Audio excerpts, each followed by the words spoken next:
Well, good morning, everyone. And every day we rise is a great day to be alive, Brother Snowden. That's an inside joke there. But thanks for joining us here on the Portsmouth Coffee Talk podcast. And we welcome back Colonel. Colonel has been gone for a few shows, and our other co-host Leah is spending some family time. Family first. So she will be back next week. But Colonel, how was your trip? Colonel went abroad, and I told Colonel earlier I was hoping he'd be able to get back into the country. Yes. But I'm laughing, but I'm serious. Well, it's a serious moment because as what I see happening in this once great country, and remember the language I'm hearing, this once great country. I had my doubts when I went through the TSA count, for passports. But overseas, it is interesting how other peoples in the countries I went to, Greece, Italy, stopped in Lisbon, Spain. There was another one I went to, can't even think, in Turkey, somewhere out there. But how they view the three most hated people in this world are JV Vance, JV Vance and Donald Trump. Nobody can stand them over there. And for the young people that kept telling them that they would still like to come to this country to visit or to live, because we still have that beacon of hope across the world. I say stay away until a couple things happen. Either Donald Trump is out of office or dead. He dies in office for some, Lucifer comes get him. And so it's fortuitous that now we have to put a prayer out there, as Pope Francis has just passed away last night. And sort of timing is kind of crazy because J.D. Vance visited him, and it was almost like the son of Lucifer touched the Pope, and the Pope said, I can't take it no more. And so I got to leave here. So that's my own opinion on it, that theological thing there that I'm just saying there. But but the other thing too is I also felt safer over there than I do back here in my home country, in what they call the homeland. And then I like to summarize that by asking America, do you feel safer under the Trump regime, not administration, under the regime, as they round up more black and brown people? And they were going to get around to, and they're setting the table. They got the one guy that's out there, Garcia, whatever his name is, that shouldn't have been that, but they're setting up the tables to line people that look like us on this video up and round us up and put us in gulags in South Salvador and other third world countries. And you can look at what they sneaked out yesterday. There was a report that little narco Rubio is going to gut the State Department. They're going to end close all the embassies in Africa.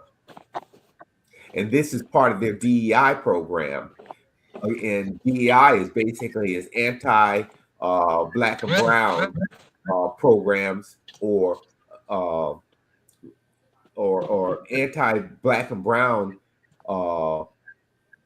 programs and issues to us to turn us back to or return us back to segregation. And that's where we're heading. So for those young folks out there that while you still have a chance, Google it, go to the library if you can still find a book, because they're doing a pseudo book burning, by lifting things off the shelves now, and which is within instance is another way of book burning what segregation did to us. And so let's bring in the guests, because you're bringing up some subjects that we want to talk about today. So let's bring in the guests, and then we can continue the conversation there. Yes. Okay. So, Lewis, I want you to introduce the guests. And it looks like the pastor is trying to get on. I don't know if he's I have him in there. I don't know if he can hear us, but we don't see his picture. Pastor, can you hear us? Okay, we'll continue on, and hopefully you can get on. Lewis, I want you to introduce the guest, but before you do that, I want you all to listen to.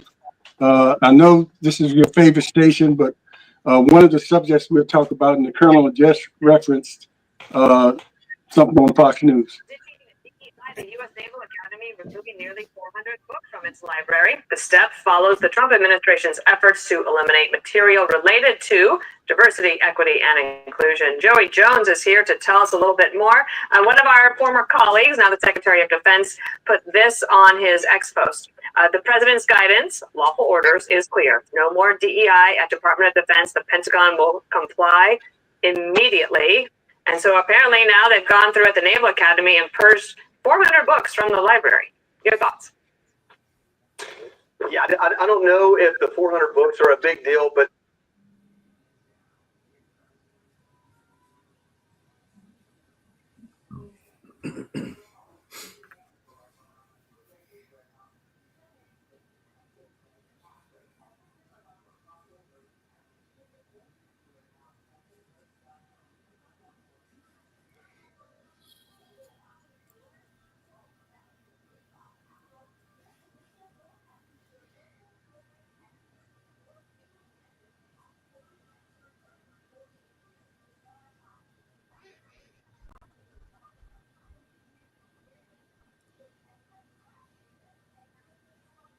Slim, you frozen out.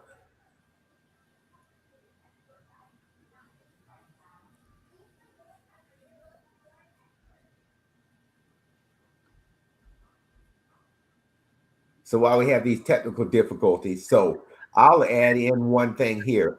When they discuss DEI, we must call it out as pure racism, pure unadulterated racism. And that is the key words that nobody, not even our Democratic politicians, only a couple of them will even say that or equate that. It's pure unadulterated racism. And now, Pastor, you're here on. Can we hear you?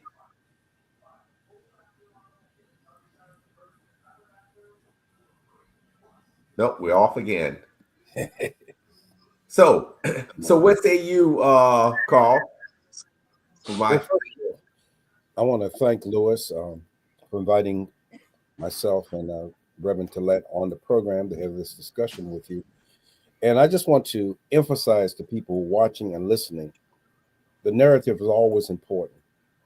The person who controls the narrative controls the storyline and the bottom line. So we've got to be careful when we use language like when America was great. I don't think historically you will find any time in American history that America was great. What you'll find is that when the founding fathers discovered America, they formed what they call the more perfect union. They recognized from the very beginning that America had to evolve and become better. So when people talk about America being great, all you ask them is, tell us what year. Tell us what period of time America was great. Was it great when slavery was enforced in this country, or when Native Americans had genocide committed against them, when we got involved in an illegal, unconstitutional, and unethical war in Vietnam? Just tell me what era those who profess that America was great in, what is that era? Because again, if you control the narrative, you control the bottom line. And the truth of the matter is, America has never been great. There have been great moments in American history, but as a nation, we still got a long way to go. Well, let's go back to the Slim wanted me to introduce you and the pastor to my hometown Portsmouth audience. So first, Slim, I want to tell you, Mr. Snowden came out of the womb protesting.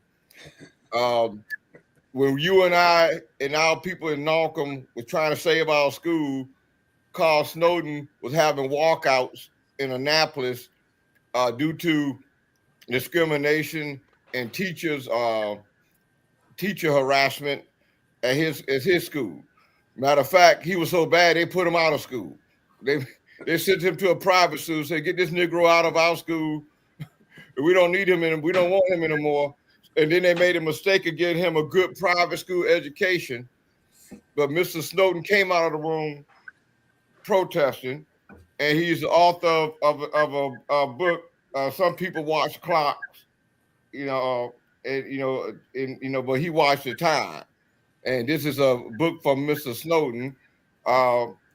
That's the basics on him. He's also a former city councilman. But as I always tell people, he is the man in Anne Arundel County. If you need anything to get done, this is the man you go through, Mr. Carl Snowden. Our other guest, Reverend Steve Tollett, is you know what my history is with pastors, so he must be special for me to invite him on the show. But Mr. Steve Tollett is the author of the book "Stop Falling for the Okie Doke."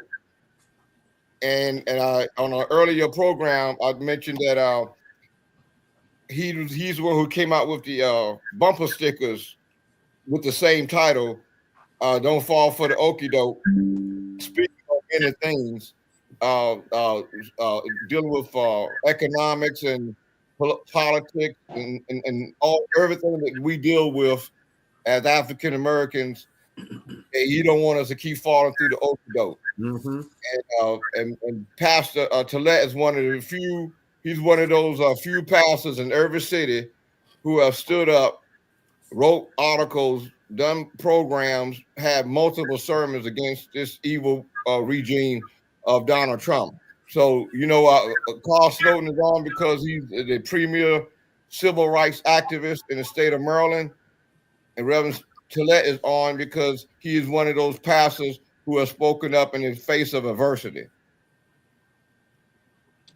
And let me say, I apologize for that. I tried to play that clip and obviously probably didn't hear it. Carol, how much of it did you hear? None of it, or the beginning? Most of it came through. You was doing the broadcast. Okay. Most of it did come to. You got most of it. Know about the audience. Know about what was going on in Annapolis. It was 381 books that was pulled off the shelves. And that's just at the academy there. They did the same thing at West Point, and they did the same thing at Air Force Academy. Probably did the same thing at the Coast Guard too. But that's that's why we was there to make that point, to try to get one of these institutions to say no. As I said in the article that I wrote, just like with Jackie Robinson, when he said no, when he was on the military base and sitting in the back of the bus, he had to face a court martial for that. But he said no. And so it don't take but one base to say no to the commander, so-called commander-in-chief, this Mr. Bone Spur himself. It takes one base, one commander to say, no, we're not removing none of these books. Let's go through the process. And we have in the military, you have to go through a court martial, because there will be a court martial, but you'll bring everything to the fore. You can't hide anything. And that's one of the things that I was trying to encourage our people to do, is to say no. And if the Navy Academy, because we had all three of the past directors of the Navy Academy have been supporters of Mr. Snowden's projects, especially the annual Martin Luther King dinner. For the last, I think, 10 years now, we done had Martin Luther King dinner. We just celebrated the 36th dinner. That correct, Carl? The 36th dinner? 37. 37 dinner, and at least 10 of those dinners we have had full support from the Navy Academy. And they have brought their choirs at times. They always have a table. And we have established very good relationship with the Navy Academy. And Carl Snowden was the person who set that up. And all of these people, all of the past commanders have all been very supportive they were all into DEI 100%, and so we cannot be going back in time. And that was the whole point of the protest, is to try to encourage. But then you know what he did? They swapped out the commanders.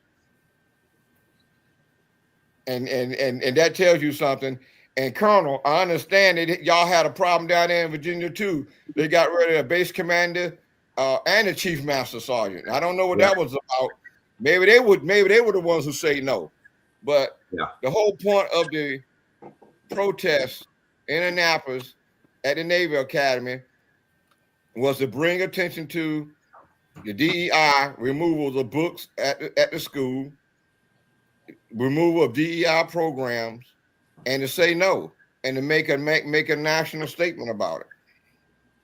And these two gentlemen, like I said, Carl was the one who, after I got him in a car and I beat him up and tried to get him to get these people on the show, and Reverend Tillett, he, I told you already about him. He, Reverend, when you wasn't on, I put your book up, advertise your book. And I told him, because everybody know how I feel about pastors, and the running gag on the pastor. You must be special for Bracy to have you in the house. Good morning. Can you hear me? Yes, we can. All right, good. Good morning. Glad you were able to get on. Yeah, it's having some audio problems. I had to go off and back on. So that's good to okay. be with you. You're here now. Yes. But Pastor, before you start, I'll have one statement to make. I believe that we're at this precipice of a needed new civil rights movement that is going to have to come back, just like in the Martin Luther King days in the 40s and 50s, from the church on. And I think that it's somebody has to lead it. And normally, for our history, the church has done that. And then so that's why I'll turn it over to you. What say you? Well, good morning. First of all, thank you for having me. I would broaden it a little bit to say that we are in a time where there needs to be a great focus on human rights. And human rights, of course, includes civil rights, but it's broader than just the United States of America, which, just being candid, from my perspective, has an over-emphasis on our own self-importance. Because when we were dealing with COVID at its height, I was putting out pretty much daily or every other day statistical breakdown of how the virus was moving and whatnot. And then we noticed that the United States had a higher incidence per capita percentage-wise than elsewhere in the world. The motherland was barely touched by COVID in comparison. But that the United States is 4.2% of the world's population. And so for us, just because of the number of missiles and bombs and tanks that we have, to assume that we are the most important, institution.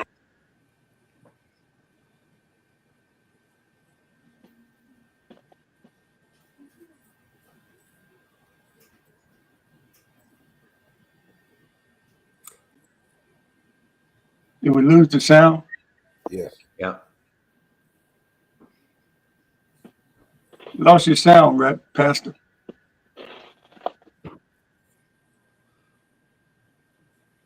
Yeah, your sound went out.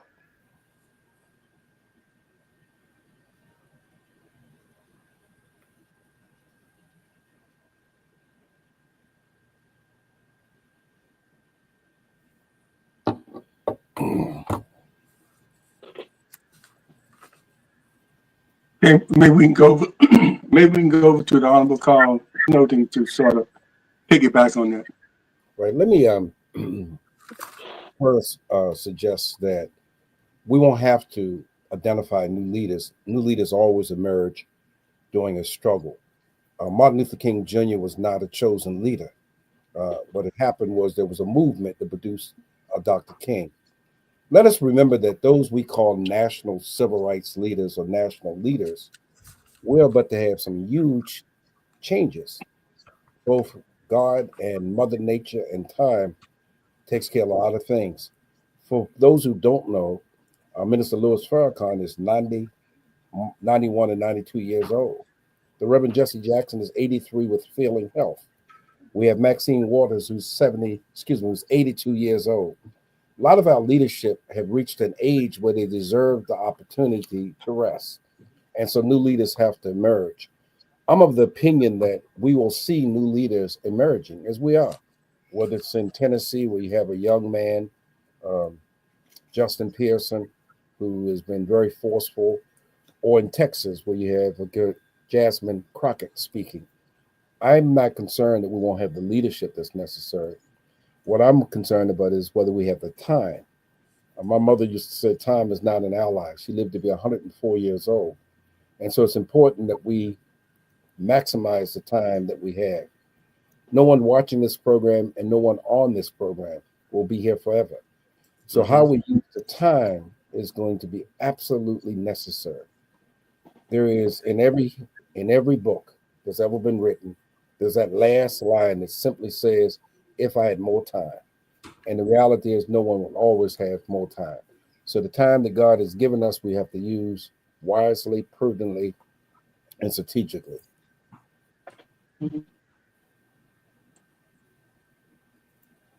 Simone, I want to ask you a question about, I see under there you have the Caucus of African American Leaders, one of the groups you involved, and I was watching the video of one of your meetings, and the audience looked quite diverse. So, you think that's important as far as any kind of movement we make, that we have a diverse population or diverse support in what we're trying to do? And another question, how important is that to, how effective is what you all are doing up there in Maryland? And I want Lewis to answer that too, because he always sends me information about what you all are doing up there. Very actively, boots on the ground.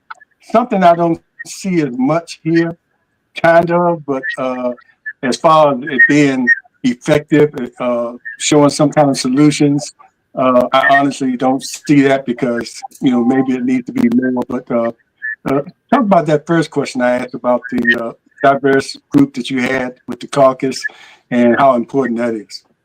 Well, as Reverend Tillett was pointing out, the struggle really is about human rights, and human rights transcends race, religion, your ethnic background. It's really about values. What do we want as human beings to see in the world in which we inhabit? We can either decide to inhabit this world together, or as Reverend Tillett was pointing out, we will effectively be destroyed if we don't come together as a human family. So there are two things I would say about the caucus to keep people in mind. Number one is, if you were to ask people this question, and people watching will tell you the same thing. Do you think that President Barack Obama is an intelligent man? People quickly say yes. If you say, do you think the Reverend Jesse Jackson is an intelligent man? People say yes. If you say, do you think that Minister Louis Farrakhan is an intelligent man? People say, oh, yes. And my response is, since you believe they're so intelligent, why do you think the three of them don't meet like we're meeting this morning on a regular basis, talk about how we, from our various perspectives, collectively can improve and empower Black people in America? And you will hear different answers to that question as to why they don't get together. But the fact of the matter is, people don't do it all over the country. I suspect in Virginia, your highest elected Black officials don't meet on a regular basis with Black leadership to talk about how collectively we can address the problem. So when the caucus got formed, it got formed with the notion, you got a lot of leadership, got a lot of people in leadership positions, and we need to come together on a regular basis, be able to discuss issues and debate those issues. We're not a monolithic people. Anybody who believes we're monolithic either have not had a lived experience or haven't run into crazy Black folks. We're not a monolithic people, and therefore we have all kinds of issues.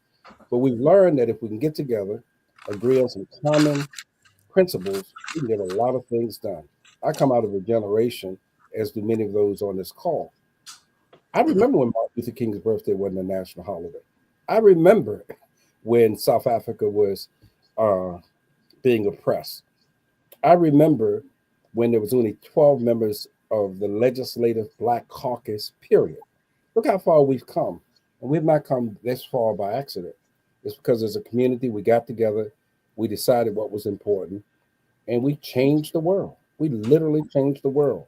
And the reason there are people who are fighting to ban books, to not have our story told, because they know what we know. That if you tell a new upcoming generation what a previous generation has done, that generation that's upcoming will want to do even more. Mm-hmm. And to follow up on the caucus, for the people in Portugal understand, is that Mr. Snowden, this is his like a third, his third generation of this type of group. One of the groups was the Maryland Forum of African American Leaders that I was chairman of for about a minute, and Mr. Snowden set that up. Prior to that, he set up another group. This was before I arrived in Maryland, that was dealing with the same basic issues. This generation, the caucus of African American leaders now, is the best of all three of those formulations. And Mr. Snowden, he always be more modest than he should be, but he was the leader and the person who got all that stuff going and has kept it going all these years. He mentioned the point about at one time how many people we had in the Congressional Black Caucus. In Maryland, they make this point about how many. Maryland has the second largest amount of African American leaders in the United States of America. I think California is the only one that's above Maryland. But the question is, what the hell are they doing? And there are things that they don't want to address for their own various reasons. And like Carl said, some of them want to be superstars instead of being leaders. And I'm not happy with some of the things that they have done. And Carl will back me up on that. But you know, we do have a very effective leadership because we keep the pressure on them, and we keep the pressure on them because of people like Mr. Snowden doing what he does with the caucus.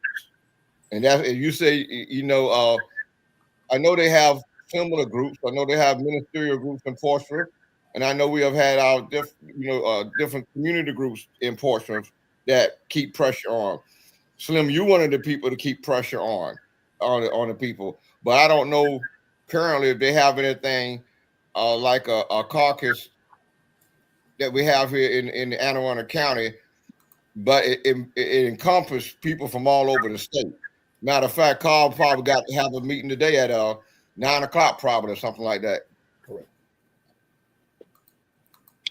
Yeah, and I'm not putting down any of the groups that are here in the Hampton Roads area. A lot of them are doing good individual work, but I think every once in a while they need to come together because some of the same people are in all the different groups, and you know it should be a communication, and with some issues it should be more of a collaboration as far as trying to get something done because you know numbers add up and count, because a lot of politicians, when they see numbers, they see votes. So that's just my take on that. Pastor, are you better now? I can hear you, and I wanted to get back to a point that the Colonel raised. Yeah, go He ahead, asked please. about the church and the civil rights movement, and apparently you all did hear me about the human rights movement. But let me say the other thing is that this movement this time is not going to come just from the church. As we see with Black Lives Matter, et cetera, that our young people have formed their own movements. Unfortunately, some of them did not feel like they found a home or a place of expression in the church, which is frankly our own fault because we, like many political systems, the more seniority you have, the more you get to talk and to be in position. And the young ones are like, well, I'm not going to wait until I'm 50 before I get to say something. So they've gone and formed their own movement, but we need to come together with them in order to have a broader platform as far as human rights and human rights protest is concerned. And then you all probably are aware that Pope Francis passed away this morning. And so I was watching that when 7 o'clock came, and I realized I needed to jump on this call. And one of the hallmarks of his leadership and his administration, and it was beyond just style, it was his substance, is he eschewed a lot of the grandiosity, the pomp and circumstance, if you will, that came with the papacy. And so rather than living in this cavernous papal residence, he lived in like a 3-room apartment adjacent to it. And that's what he had done for the last 15 years. And I think it is important for us to get over ourselves. As Lewis was talking about, we have a lot of people in office, in positions in Maryland, but what are they doing? We got to get over ourselves and keep the main thing is to keep the main thing. And that's focusing on the needs of the people that we say we represent and handle the people's business. Mm-hmm. You are so true. Yeah, I want to ask the Colonel something and kind of going away from what you just, and thanks, Pastor, for that.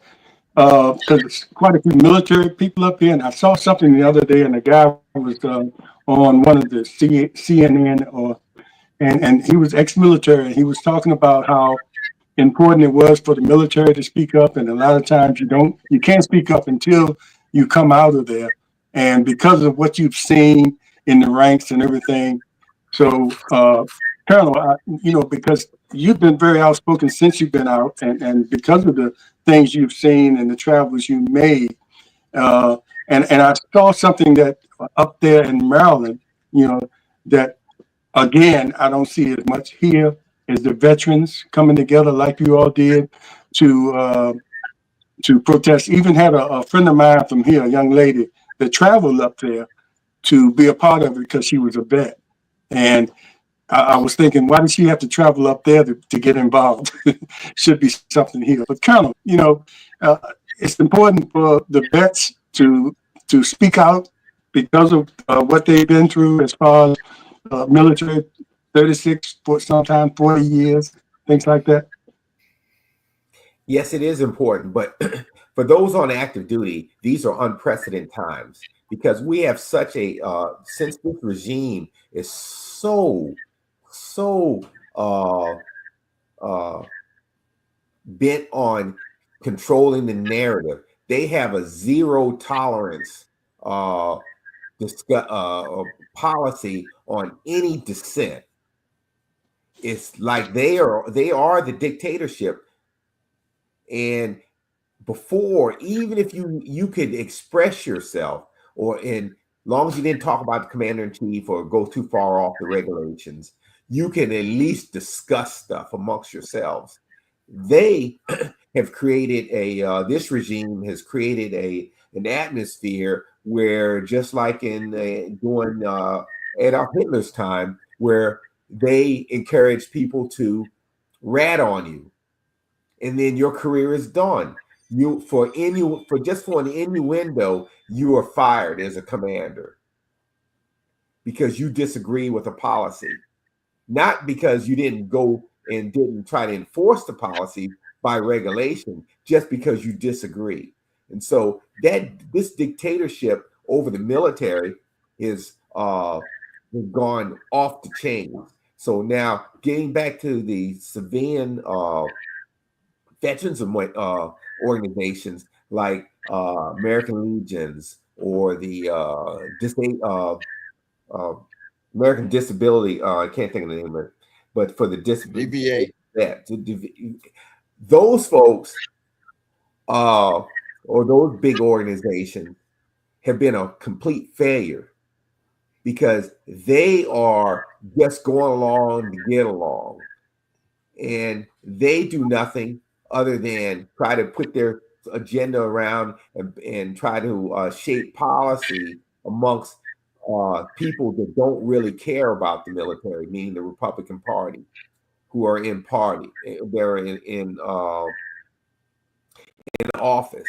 and they'll take a little nip here, nip there, but they won't speak out and say these policies are wrong, that these policies are racist, and that these guys up there that are in charge are anti-women because you are firing 4-star and 3-star women just because you want to return us back to days of apartheid or segregation or Handmaid's Tale. And they won't come out and say yes or no that this is wrong. And so they have gone against their own oath that they took for when they wore the uniform, and now that they're outside working, supposedly working for those that are in uniform or out of uniform, they have failed at charge. So what say y'all? Well, I'd like to jump in here. You were talking about not really saying as much while you're in military service, and that's true. I retired December 31st, January 1st of 2017. I didn't have to, but after the election results from 2016, I was like, I can't do this. And so I got out, and within a year, my book was published because I felt free to write it.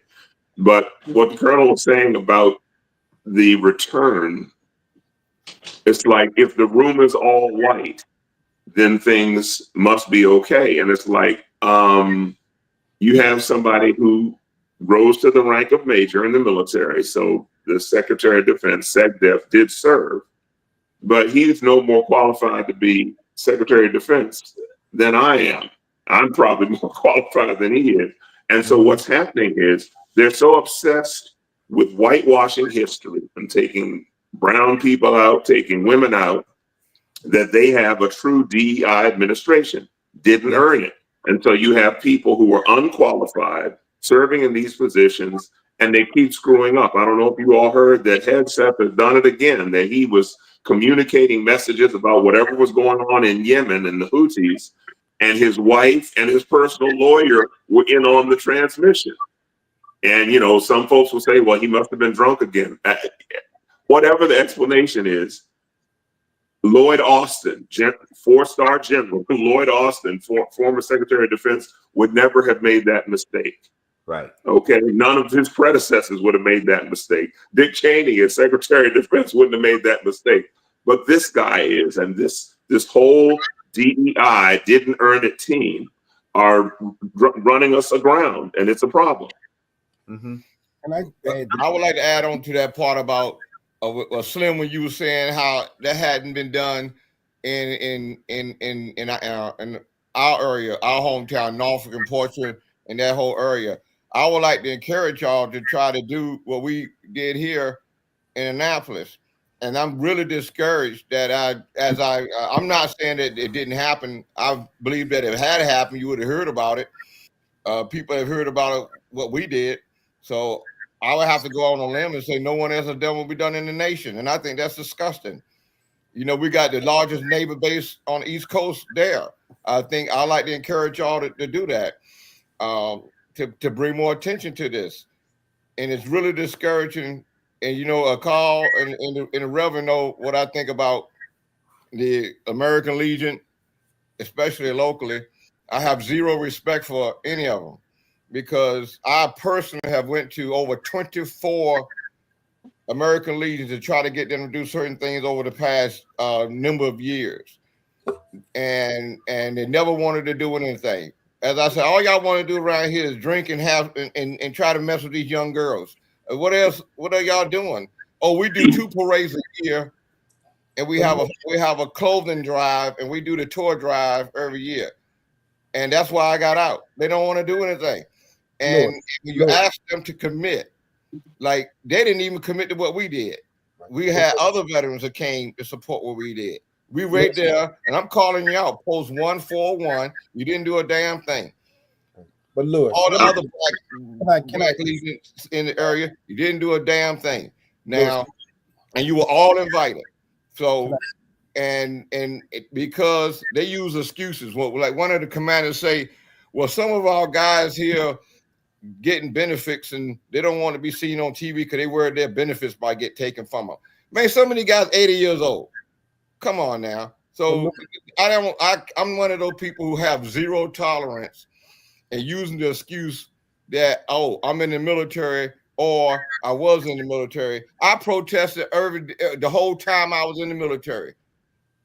I just didn't do it in uniform. And I would anything. It was against Reagan, I was there. It was against Bush, I was there. You know, so I don't want to hear those excuses. Those are lame. I call them what they are, lame excuses. Mm-hmm. And because we got to speak up in this time of demons. As I was talking about Jesus Christ yesterday, who rose again, Resurrection Day. I wrote a letter and Carl posted some of it. Don't tell me that you serve an awesome God. Don't tell me that you want to be like Jesus and you're not doing a damn thing in this day and time. We're going against the same kind of evil that Jesus went against in his day. That's why I have, you know, like I am with most of the church. There's no effing way in the United States of America where you have less than 6% of the evangelicals who got everything they want from Trump. Less than 6% of them did the work. Now, where is the greater church? And everyone here locally know I'm always on that. 6% of evangelicals got every single thing they wanted from the Trump administration. Can we get a chance? So where is our greater church? And why aren't we doing the same damn thing? Hey, Lewis, let's let the other guests. Before you jump in, let the other guests get one in. thing very quickly on veterans. There's an organization called Common Defense. I don't know if you all are familiar with them. It's a veterans organization, progressive veterans from around the country, and they are protesting all the time, everywhere, and have been doing it for the last number of years. So if you're not familiar with Common Defense, I invite you to look them up and just kind of get on their email list and whatnot, and you can start receiving some of their information. I just wanted to add something. I pride myself in being a historian, writing history, reading history, understanding history. I don't know why we should be concerned that people in the military are not speaking out. That's not abnormal. That's American history. People who are in uniform, people who are in public office, pastors, people in business. It's not unusual for people not to speak out. That's part of the American way. One of the great mythologies, and it's a huge mythology for anybody to know history. The argument that all black churches were involved in the civil rights movement is foolish. It wasn't. There were places that Dr. King was not allowed to speak at. Come on, guys. This is not unusual. And for people who happen to be members of the American Legion, I know why the American Legion was formed. The American Legion is not an organization that was formed for the purpose of changing anything. Their basic reason for being there was to give comradeship.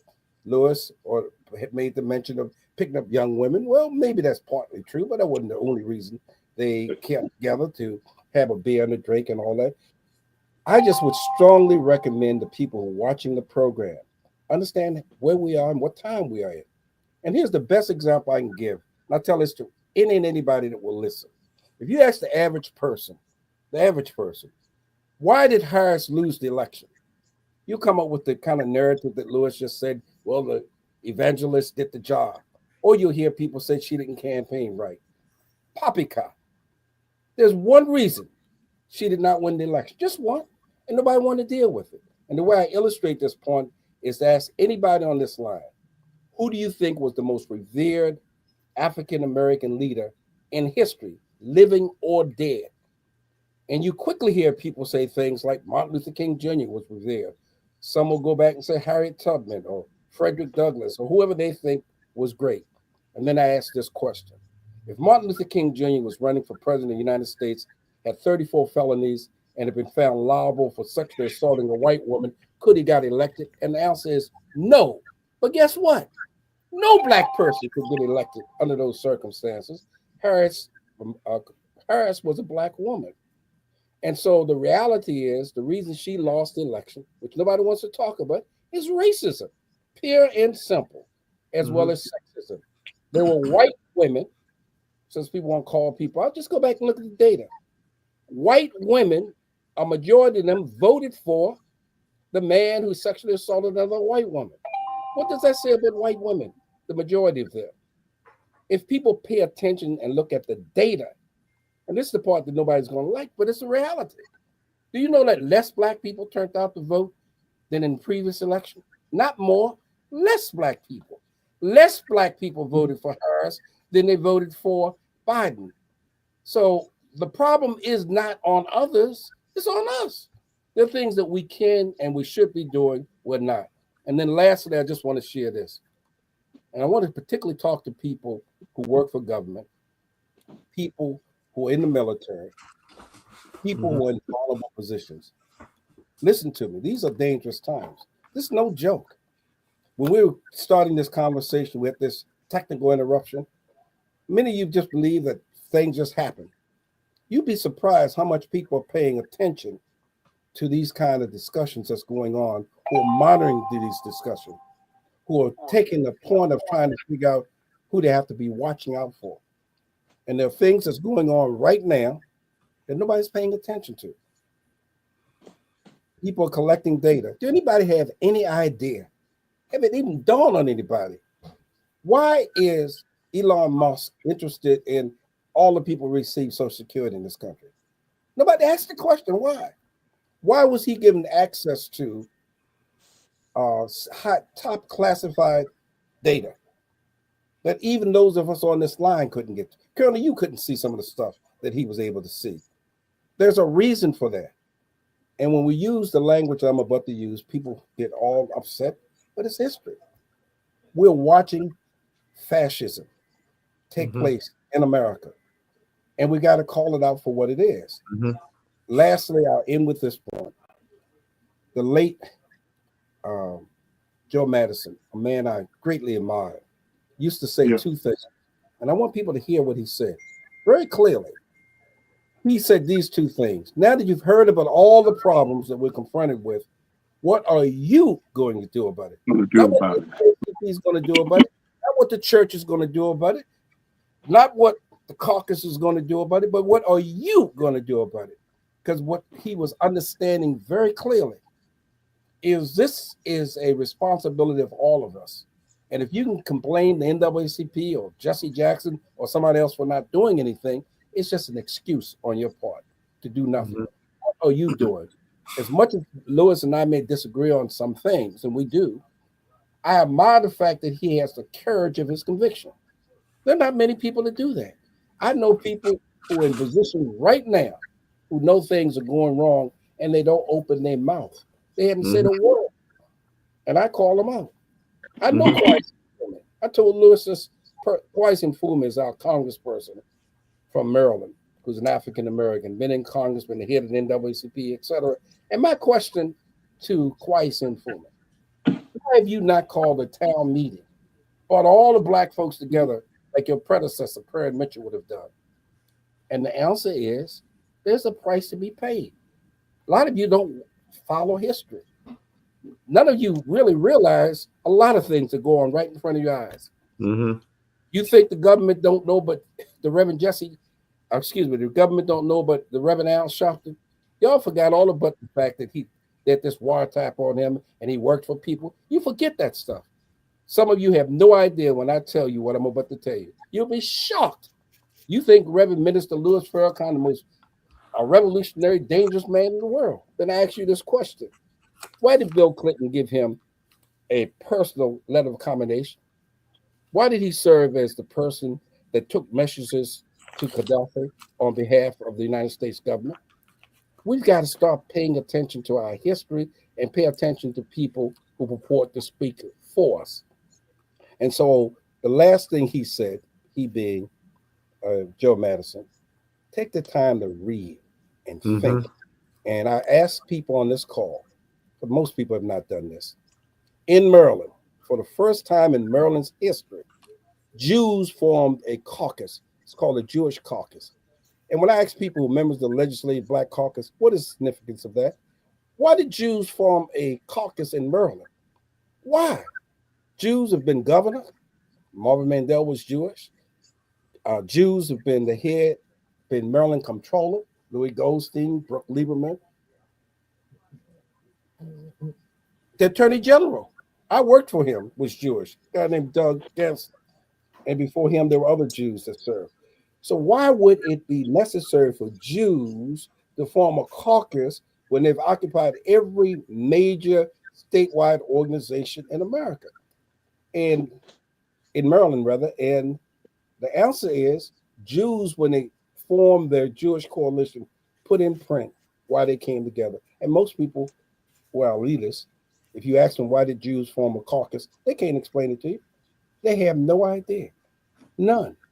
Just as if you ask people why the Legislative Black Caucus have not called for a nationwide, on the same day, educate our community what's going on in the White House. And the answer is we're not a monolithic people. And some of you are going to understand what I mean when I say to you, if you're going to go out and protest, you're going to go out and raise hell, you had better make sure that you don't make the mistakes of thinking things you've done that people don't know about, because it will catch up with you. And there are people who are going to jail as we speak under the Trump administration because they're not playing. They've done some things they shouldn't have done. And I ask people to pay close attention to what happened in New York. You really think the Mayor Adams got a free pass from Trump and nothing was given as a result of that? I'm hoping that the mayor of New York City, current mayor of New York City, don't get reelected. Right. So I share that with you, whatever purpose it is, and just to remind people, it takes courage. Dr. King was a courageous man. I'm just telling you. Malcolm was courageous.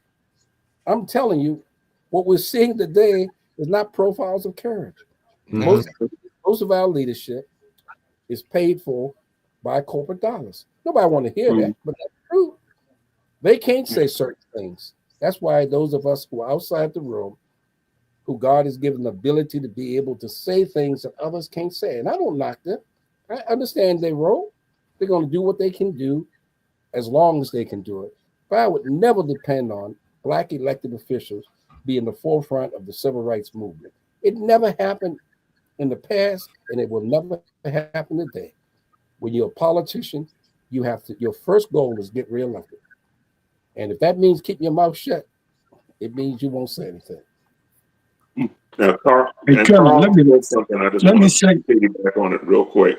He said something about fascism, but also follow the money. This is also about the oligarchy and the wealthy taking over the government for their own sake. And so they want to drop their tax contribution, which is already disproportionate, even lower than it is. And they want to ride on our backs to make sure that we pay all our taxes so that that'll fund their tax refund, continue to fund the military industrial complex, which now the least qualified cabinet secretary probably in history is going to be presiding over a budget of almost $1 trillion a year. Follow the money. Yeah, Carol, I know you want to say something, but let me say this in before we have to go off. You know, that's why I appreciate these kind of conversations, because, well, one thing for myself, I always learn from things that I don't see. I learn from having different people with different experiences on here. And as far as the military, the only closest thing I got to a uniform was a Boy Scout uniform. So I'm always intrigued and learning from the guys that serve. And this is something that we do on here on a regular basis. But I wanted to expand, people like yourselves, Pastor and Brother Snowden, from other areas, so we can compare what we're doing and sort of reach more people. And I hope we can make this sort of a regular thing where we have men and women up here discussing the issues that we discussed today, and enlightening the audience that's watching us. So I just wanted to say I appreciate you all coming in. And Colonel, I know you wanted to step in after hearing some of the words of our guests. Yeah, you know what? I know we were running short of time, but it is so clear. And so when Carl talked about, and I hate to go back on revisionist history, why the comrade Trump won the last election, and you notice I say comrade. Yes, it was pure racism and sexism, and but the other piece is how did Barack, and then we have to ask our question or ask ourselves, why did Barack win when he faced the same thing? But he did attack, he gave his big speech on race, and he made it acceptable for a black man to run and win the White House. And he endured that. And I would say, looking back in Kamala's campaign, she never bridged that. She could never call out, and I think that was one of the main problems, that she never could call the man out here in public. And if I was running her campaign, is call him out for his racism and sexism and all the other stuff. We never talk about it. She was too busy talking about policy when he never talked about policy. And so I think for whoever's going to run next time on the Democratic side has to be able to get in the weeds. And if you're going to wrestle a pig, you got to get in the mud and get dirty. And too many politicians want to play as if they're politicians. You have to be plain spoken. You have to be able to talk to that 6th grade educated GOP voter that America is, since we're destroying our educational system, that's where we're going to. And we have to break it down to that level of educational attainment or understanding. And you have to meet people right where they are. You don't need a lot of policy. You just got to be able to go in there and tell it like it is, and to get a different way and try to get away from this victimization policy that Comrade Trump and the white nationalists that he has in the White House have been spewing across this country, because our time is short. We may not have it's already said that we may not have a true election next time. We won't have a fair election. The only way we can win elections in the future is to overwhelm the ballot box, because they are changing the laws, changing how voter ID and all this other crap, and what day, and talking about veterans. They don't want, if your ballot from Afghanistan or wherever you're stationed overseas gets to the polling station in your state a day late, then it's no good. So and Colonel, one thing you said, you were just talking about our people being clueless in the face of all these things happening, and Carl as well. I shared a post on Facebook the other day, just very quickly. How can a population be convinced a lie is the truth? And then it says 21% of Americans, 21% are illiterate. That's 52 million adults. Yes. 54% of Americans can't read beyond the level of an 11-year-old. That's 141 million Americans. Yes. 57% of Americans have no education past high school. America ranks 36 in the world for literacy levels, and they're trying to close down the Department of Education. Yeah. And finally, the final point, white US-born adults are the largest group with low literacy. That's how they can get away with all the anti-science stuff, that you have somebody like Anthony Fauci, who was one of the authors of a medical book that everybody who goes to med school has to study. And you're going to say, well, why don't we just drink bleach? You know, and this is the explanation. I said, when I put it up here, I said, this explains a lot. I had no clue we were in that much of a dire strait as far as literacy in this country. One other thing I'm going to say, and then I'll stop. On the election, please don't lose the fact. I assume everybody on here is a spades player. All of y'all play spades? Yes. Yes. Yeah. Got a How, PhD. have you ever run a Boston before when you play? And if so, how often did it occur? Not often. Okay, Yeah. right. Not too. Donald Trump won all the battleground states. Mm-hmm. Come on now. Yeah. The polls a couple days before the election, she was up in some by a couple, he was up in some by a couple. And you have Elon Musk and his tech bros. They hacked that election, at least in the battleground states. Mm-hmm. So I don't even accept that result as legitimate. But when Right. you have him months before the election, He's not. because we know Trump ain't a bright guy. And so he's saying, oh, we don't even need your votes. It's in the bag. When he says it, you know, even though he is who he is, there's something behind it. Yeah. And I will go to my grave believing that that election was stolen because this was their time to try and consolidate the courts. Although right now the courts are the trouble spot for them. They own the legislature because they punked all the Republican senators and congresspersons. So they got them scared of being primary.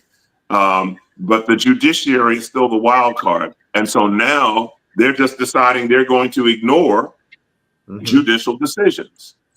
And so while we are so much, you know, law and order and the rule of law and et cetera, I think at a certain point, some of our folks might say, well, if you're going to ignore the judiciary, so are we. And here's what I mean.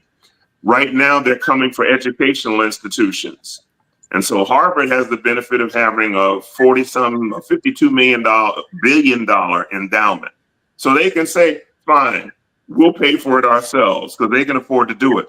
But other schools can't. And they're going to try and pass laws that make having education about actual history at the university level illegal, or we're going to take your money.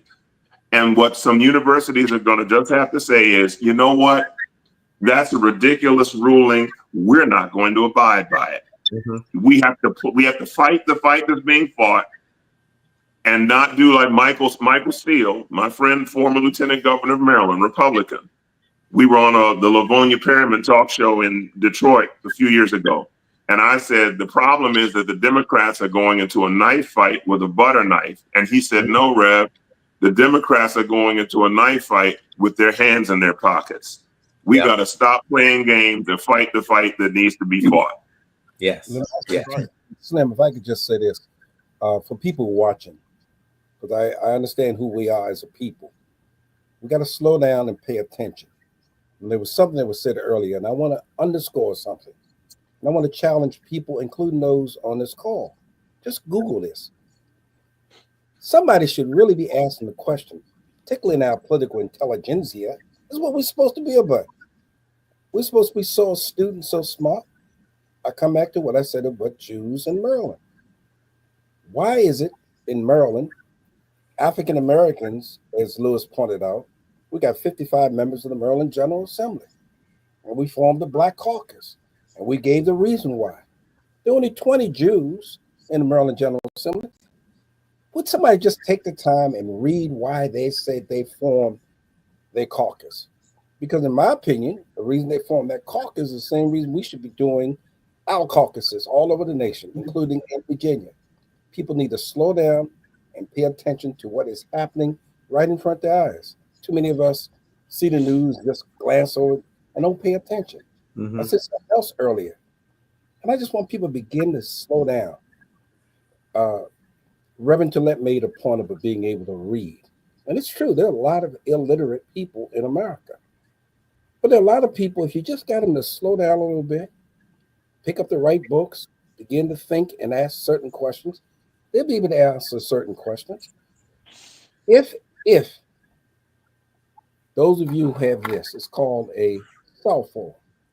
And what I'm about to describe, every single person has had this experience. On your cell phone, a question pops up. Do you want your location identified? And you know how many people say no? And they actually think, because they say no, they don't understand how it works. They have no idea how you collect data.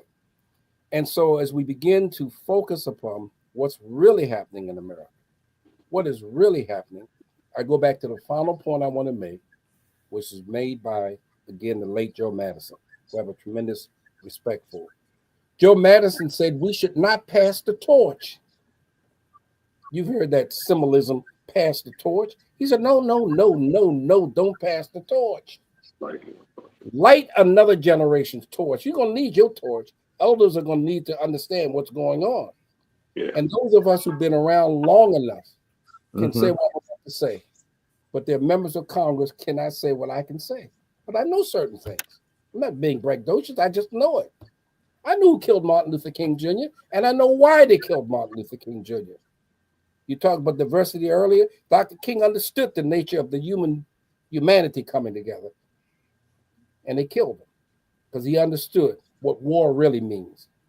There have been 4 American presidents, 4, and Barack Obama is not one of them, what I'm about to tell you. Barack Obama didn't win the election because he did anything special. He didn't. There was a set of circumstances that came into being.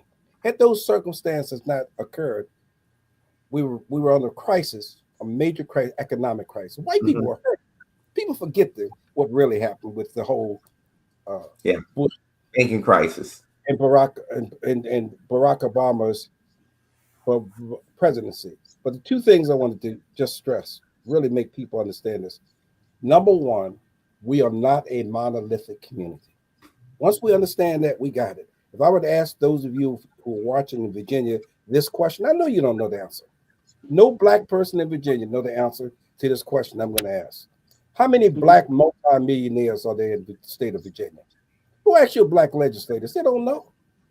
Just as most of them in Maryland couldn't answer the question. The second thing, and I love this one, but it comes right down to rubber meeting the road. If you talk to the average Black man anywhere in America, you can have the following discussion, and it can go on for hours. If you ask the average Black person, who was the greatest basketball player? Was it Kobe Bryant or was it Michael Jordan? Who was the greatest fighter that ever existed? Was it Muhammad Ali or Mike Tyson? Man, we go on for hours debating that question. If you ask the person who's the best entertainer in America, who was Black, was it Michael Jackson or was it Nat King Cole? We can go on debating that forever. But if you ask Black people, the majority of Black men this question, you're going to have a short conversation. And the question is, what are you doing to liberate Black people? What are you doing to liberate Black people? See how quick that conversation changed. The only other conversation with Black men that go longer than entertainment, longer than athletics, is sex. We spend all day long talking about women, all day long, 4 or 5 days. But if you ask those people, what are you doing to liberate Black people? You're going to have a short conversation. Yeah. So, Brother Slim and Colonel, thank you for this invitation. Lewis, thanks for setting it up. I hope we've contributed in some way to help raising consciousness. And I beg people, Google Jewish caucus in Maryland and read what Jews said, why it was necessary in 2024. It's not 1924, this is 2024. Why had Jews found the need in the state of Maryland, which was one of the first states, by the way, that allowed Jews to practice their religion along with Catholics? Why? Why do Jews need a caucus? And when you read that answer, you're going to say, doggone it, man, we got to get busy. You'll see. Yeah. Yeah. Hey, I really appreciate you gentlemen coming on. And like I said earlier, we want to do this again because these kind of conversations lead to actions. And, you're talking about us paying attention. We send 6 ladies up into space for 10 minutes and they come back down. We call them astronauts. And then we got Black people who paid the price to be astronauts, and certified. And six ladies go up there and come back down 10 minutes. We call them astronauts. That's what we pay attention to. So we're going to do this again. And I want to talk about, since Brother Snowden, since you were ex-councilman, we talk about on this show a lot the local politics and how important that is to our existence as well, as far as being prepared for whatever comes down the pipe, And we've had several of our council people on here and want to make sure that they're aware of what the people want. and it starts here, because whatever you all do locally affects us immediately. And sometimes the national stuff takes a while to trickle down. Sometimes it's immediate, but we have to be conscious of what's going on locally as well. So we're going to do this again and set this up and bring you all back at a time when it's comfortable for you. And Lewis, I want to thank you for suggesting that these gentlemen come on and send me the information of their books so I can put it on their feed and how we can get it, because I definitely want to purchase the books. And Colonel, welcome back from overseas, and Yeah. thanks a lot. We're glad you got back in the country the way things are. And everybody watching, we want to make sure you like, subscribe, comment on this, and please share this show, share this information. Great nuggets dropped here today. That's why I don't mind going over. If it was up to me, I'll do a 2-hour show because the conversation is necessary. All right.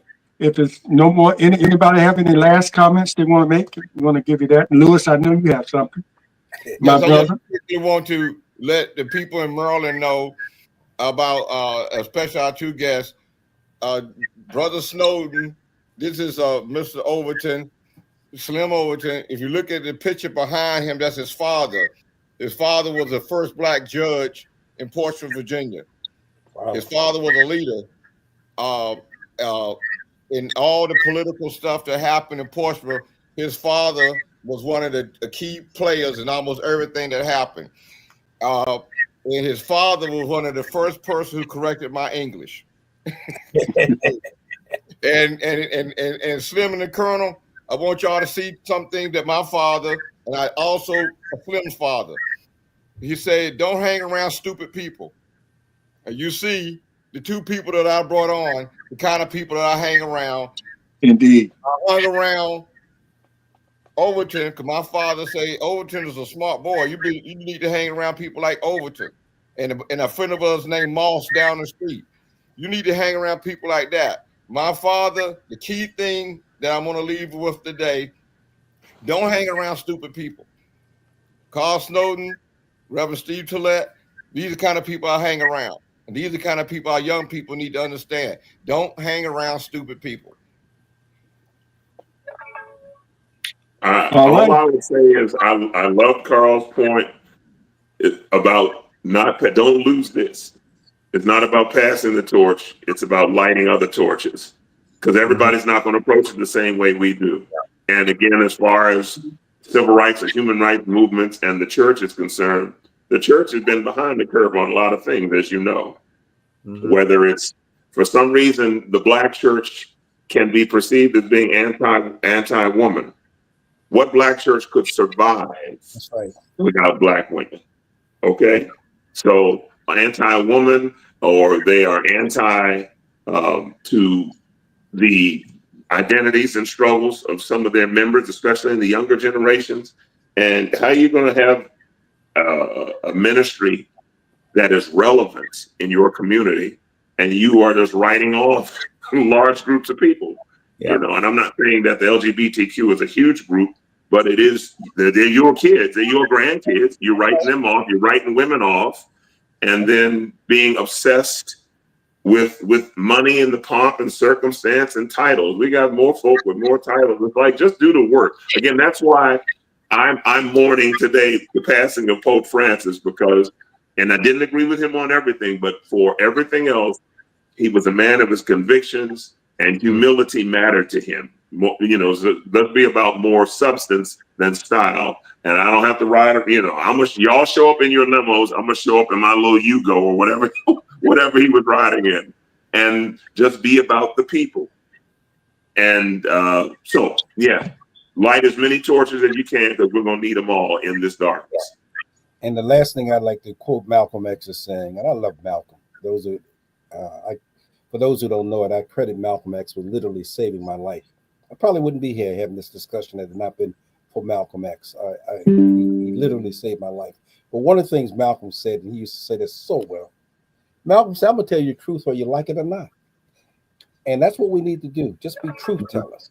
Dr. King said, when it gets dark enough, can you see the stars? Well, it's black out there, boy, and I'm seeing some stars coming into being I never thought I would see. People with some heart and courage and bravery. And for all those people who said, if I had lived during the time of Martin Luther King Jr., I'd be on the streets demonstrating. Well, history has a way of repeating itself.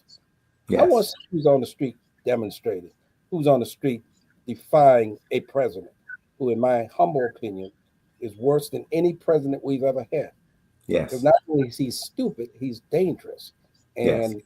I think Americans going to learn quickly. It's not been 100 days yet, not 100 days yet, but polling shows that the American people are dissatisfied in the direction this country is going. Wait until American people learn what he does when the budget is passed and Social Security is adversely impacted. Adversely impacted. You wait. You ain't seen black people or white people or old people mobilize the way they will mobilize once their economic security is threatened. You'll see. Mm-hmm. I'm very, very optimistic. And we will be able to credit Donald Trump with bringing all of those disparate groups together. Think about that irony. Yes. That's correct. Thank you But, again. and I'll summarize, things have to get bad for us to coalesce. And so I wanted to get bad because that's the only way to wake people up. It's hard, and that's the hard truth. It has to get worse, and we are seeing the worst coming. Colonel, remember that joke by Richard Pryor when he walks in the room and catches a man in bed with his wife, and the wife says to Richard Pryor, "Who you gonna believe, me or your lying eyes?" That's where we are, bro. So true. All right, gentlemen. I can't tell that joke in church, but okay. All right, gentlemen. Thanks again, and remember, don't pass that torch, because you pass that torch, that means you finished the race. And I'm 70 years old, and I'm still in the race. So I hope many people follow suit. We all need each other. Take care, gentlemen, and we'll see you next time. And when you coming home, Lewis? Probably about after I get off my cruise. I'm going on a cruise Thursday, and I'm coming home after that. So to be in May. Okay, we'll look forward to seeing you again. All right. Okay. Thanks again. Take care, everybody. Bye-bye. Be our guest on the Portsmouth Comfort